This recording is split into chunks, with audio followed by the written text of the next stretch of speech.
What the fuck? Sweet fancy Moses!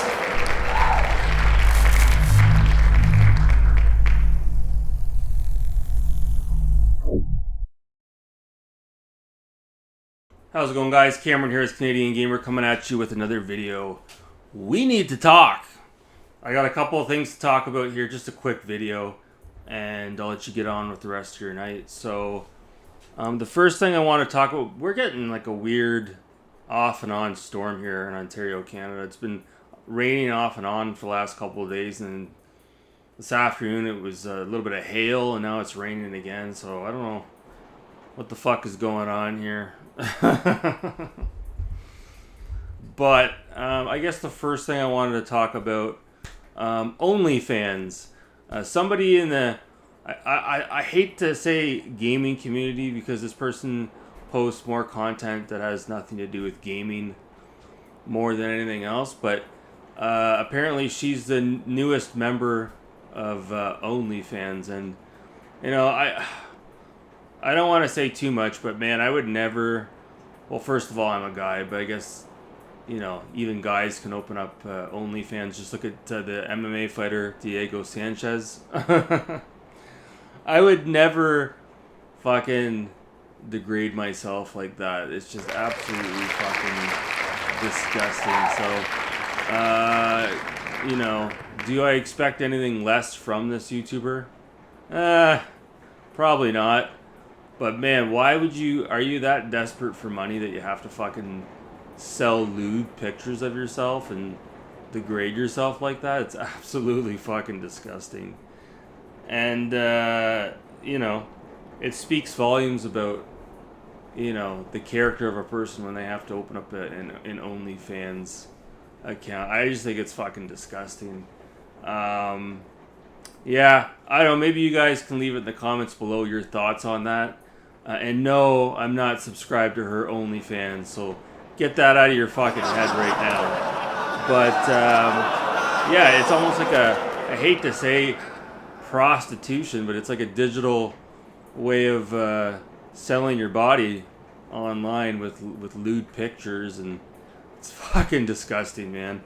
I would never ever fucking stoop that low. I'm not that desperate for money that I would have to do something like that. Fuck that. You're just asking for trouble, you know, sending pictures out in the general public like that.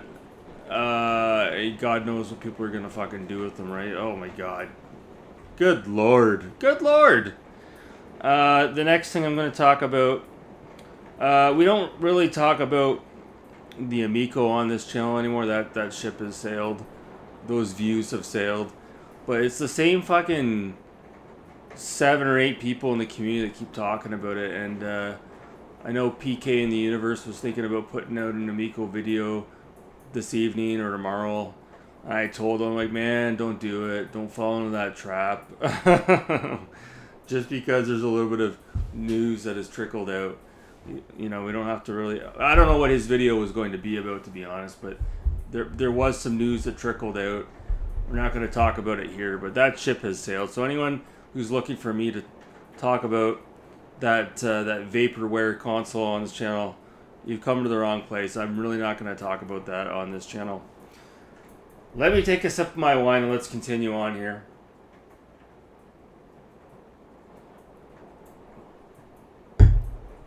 So, the next thing I want to talk about, I was streaming Days Gone last couple of nights, and I guess I won't go too far into it here, but a couple of people had asked about it. But yeah, I'm actually really enjoying it a lot.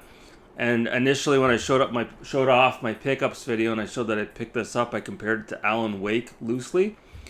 Now that I played it, that's not too far of a stretch. It is very similar, albeit this is more open world.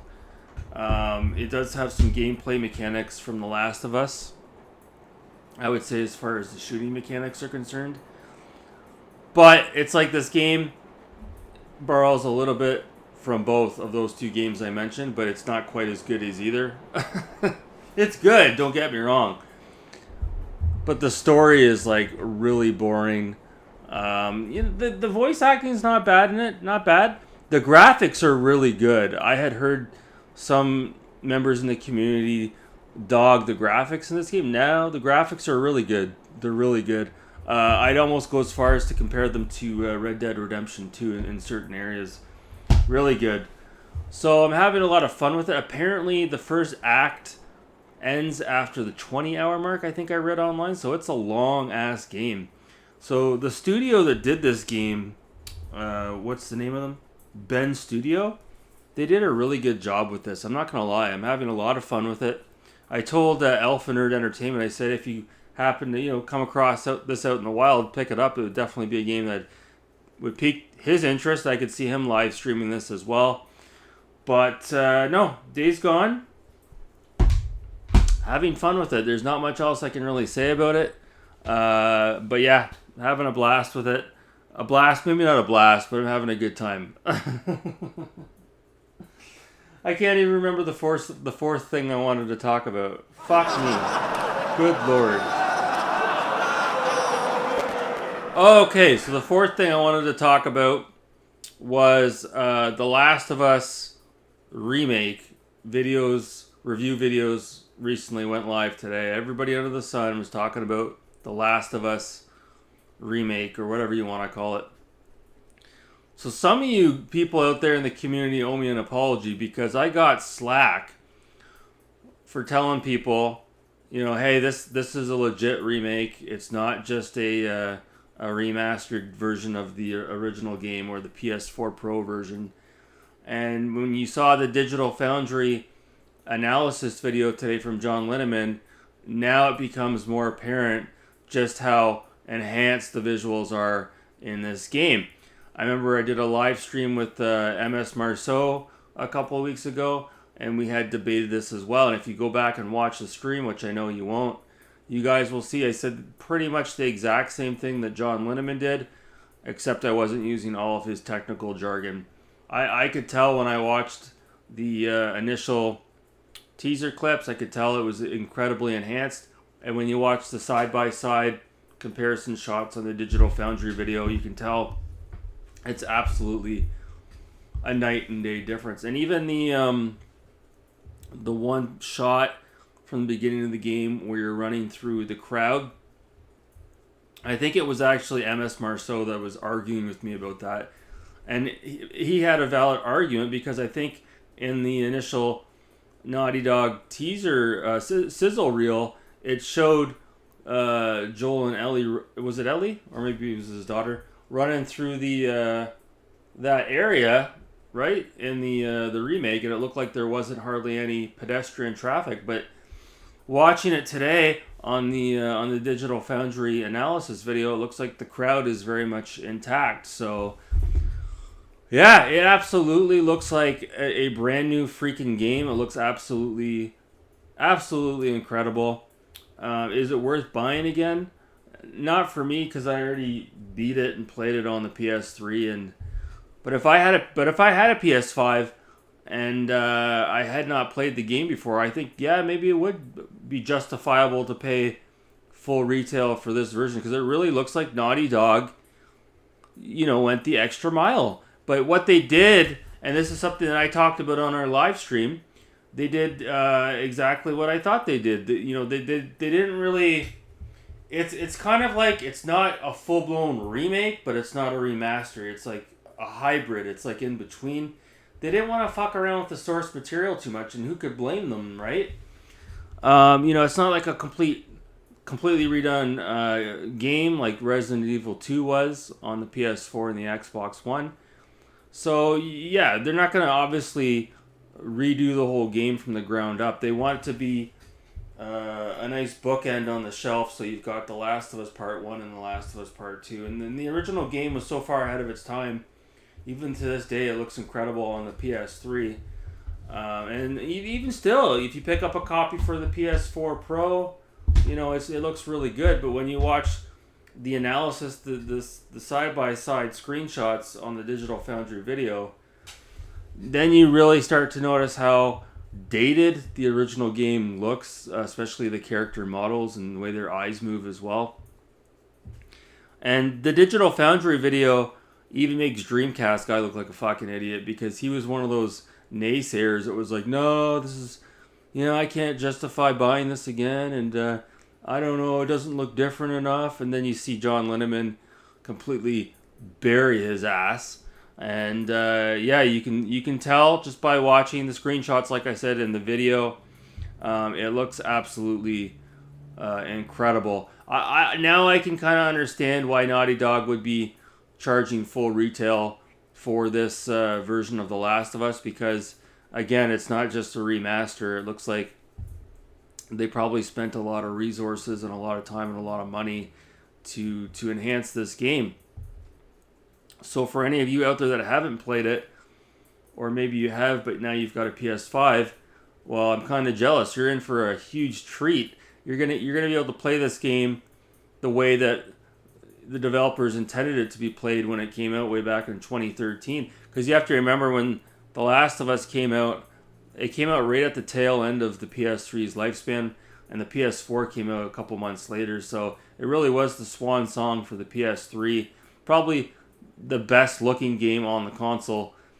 And I don't even know why I'm going on about this, because it's not my favorite game in the whole world. But I liked it. I was very negative on The Last of Us before I had even played it. I didn't think it was something that would interest me or any such way. But then I bought a PS3 and I bought The Last of Us because people were nagging at me to play it, and I did play it through.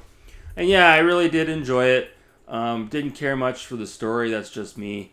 But as far as the gameplay experience is concerned, I had a really good time with it. And this was just last year.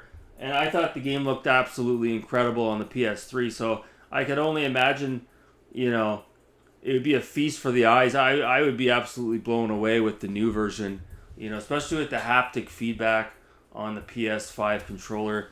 So anyone out there that's thinking about picking that up, or if you have picked it up, yeah, it looks good. It does look good. Absolutely. I think it's justifiable to pay full retail for it.